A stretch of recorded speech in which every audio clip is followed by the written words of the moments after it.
landing dead center at nadir. A continuous moan filled the ship. The turbines extruded the fuel in a downward direction. A cone-shaped green column of fire connected the Invincible to the rocky, steaming ground. Sand clouds obscured the periscopes located on the middle decks. Only the radar screens in the control center showed the constantly changing outlines of the surrounding landscape, which rapidly disappeared under the full fury of the raging typhoon. Stop at touchdown. The colossal descending rocket compressed the fiery column inch by inch. Rebellious flames swirled directly beneath the ship's stern. Long tongues licked out from this green fiery hell into the quivering clouds of sand. The space between the burned rock and the Invincible narrowed down to a tiny gap, a glowing green line. 0-0. Cut all power. The rocket had come to rest on the ground. The chief engineer kept a firm grasp on both levers of the emergency starter in case the rock might suddenly cave in. They waited.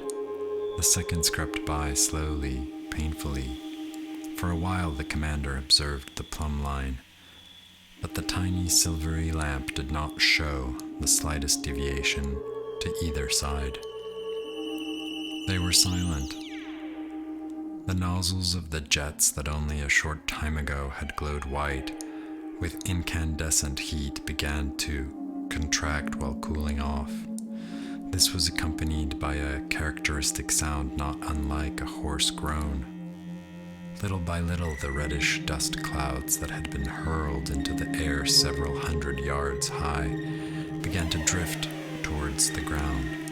The spaceship's blunt nose emerged first, then the rump, blackened by atmospheric friction matching the color of the old basalt rocks.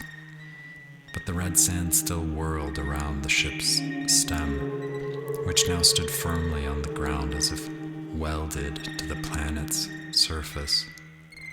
The Invincible seemed to have become a part of this planet, seemed to have rotated along with it, sluggishly for many centuries under the violet sky, where bright stars now could be seen, growing dim only in the vicinity of the red sun.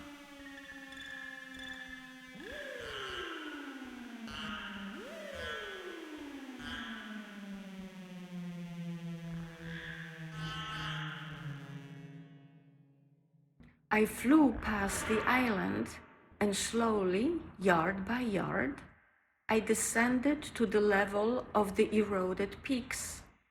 The Mimoid was not large. It measured about 3/4 of a mile from end to end and was a few hundred yards wide. In some places, it was close to splitting apart. This Mimoid was obviously a fragment of a far larger formation.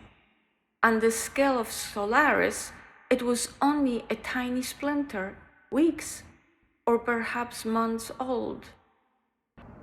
Among the mottled crags overhanging the ocean, I found a kind of beach, a sloping, fairly even surface a few yards square, and steered towards it. The rotors almost hit the cliff that reared up suddenly in my path, but I landed safely, cut the motor, and slid back the canopy.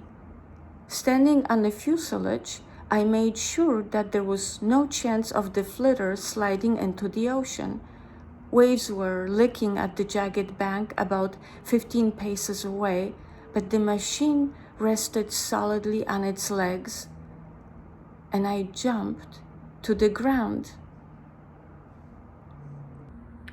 With the flitter a few paces behind me, I sat on a rough fissured beach. A heavy black wave broke over the edge of the bank and spread out, not black, but a dirty green.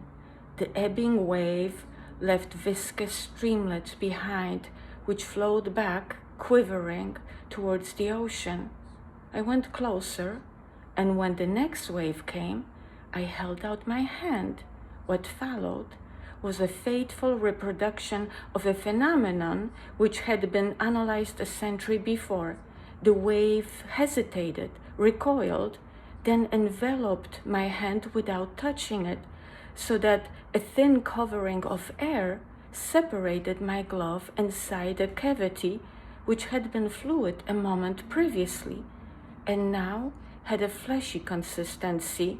I raised my hand slowly, and the wave, or rather an outcrop of a wave, rose at the same time, enfolding my hand in a translucent cyst with greenish reflections.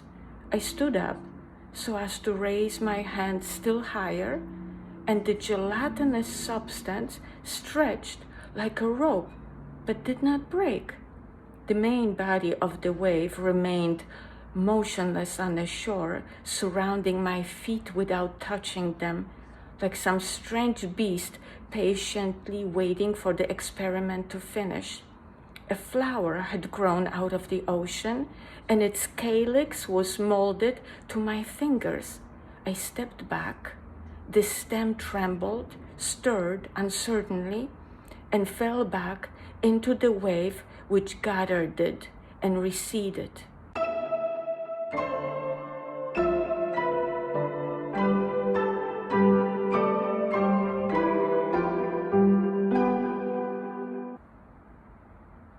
I repeated the game several times until, as the first experimenter had observed, a wave arrived which avoided me indifferently, as if bored with a too familiar sensation. I knew that to revive the curiosity of the ocean, I would have to wait several hours. Disturbed by the phenomenon I had stimulated, I sat down again. Although I had read numerous accounts of it, none of them had prepared me for the experience as I had lived it. And I felt somehow changed.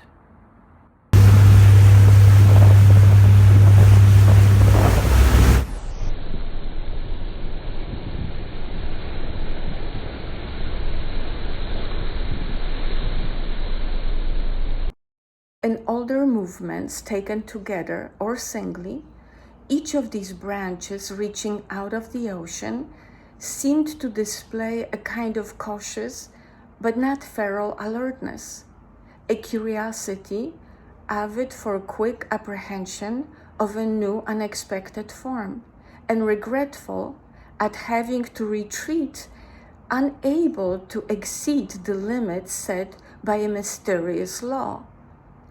The contrast was inexpressible between that lively curiosity and the shimmering immensity of the ocean that stretched away out of sight.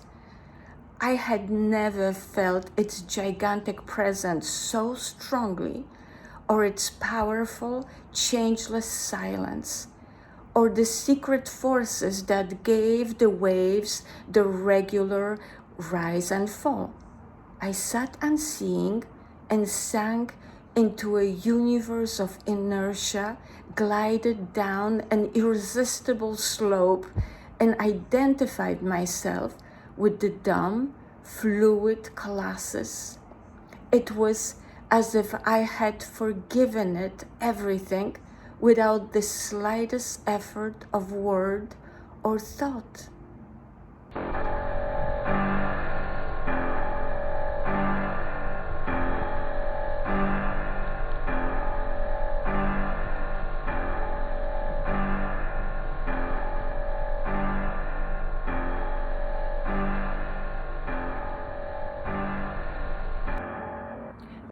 That liquid giant had been the death of hundreds of men. The entire human race had tried in vain to establish even the most tenuous link with it, and it bore my weight without noticing me any more than it would notice a speck of dust. I did not believe that it could respond to the tragedy of two human beings, yet its activities did have a purpose. True, I was not absolutely certain, but leaving would mean giving up a chance, perhaps an infinitesimal one, perhaps only imaginary.